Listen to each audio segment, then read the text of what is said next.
Hey out there in cameraland, thought I'd do a short video about the Contax 167 MT. Some time ago I did a review on the Contax RX. You might want to check that out. I thought I'd talk about it because I think people are kind of interested in that RX, and they may not want to pay the big bucks, relatively big bucks anyway, that an RX costs. You can get an RX body for around $300. But you can get a 167 MT body for around $100 to maybe $150. I think I paid $110 for this one.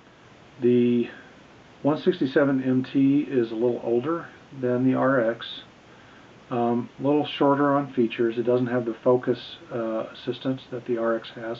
The RX is the only camera in the Contax lineup that had that feature. It's a little more basic, but it does have auto exposure.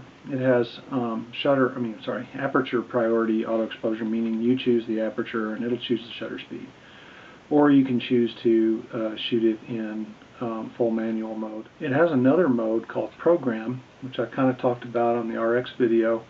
That mode with this camera and with the RX is only available if you have what Contax calls the MM lens, a multi-mode lens.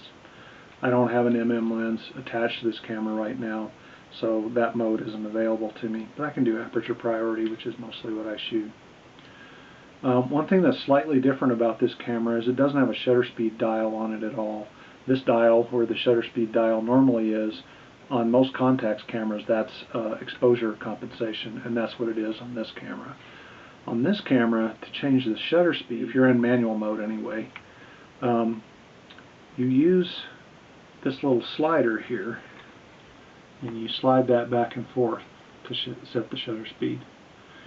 So it's not what most people are used to, so it's missing a dial, but that's not that big a deal. Honestly, if you shoot in aperture priority auto exposure, you're never going to miss the shutter speed dial. And this exposure compensation dial is really right where you want it. That's very convenient where it sits. It has sort of a center weighted metering, and it has spot metering. One thing that this camera offers, I believe it was the very first in the industry, was auto exposure bracketing. I talked about that a bit in the RX video. This camera has it too. This camera also has a motor drive. I'll go ahead and let me get it into manual. It's in manual mode. Okay, this is a single shot.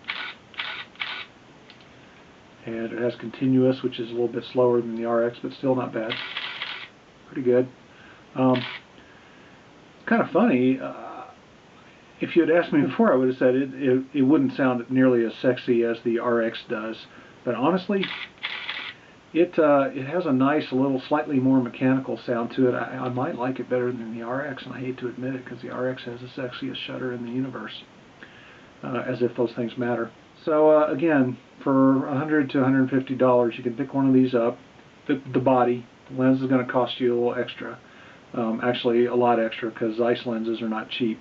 But you can get a 50mm 1.7 probably for, I don't know, $150 to $200. So for around $250 maybe you can get one of these with a lens, and it's going to be one of the best cameras you've ever handled, at least from the old film days. So hope that's helpful to those of you out there who are interested in this kind of thing.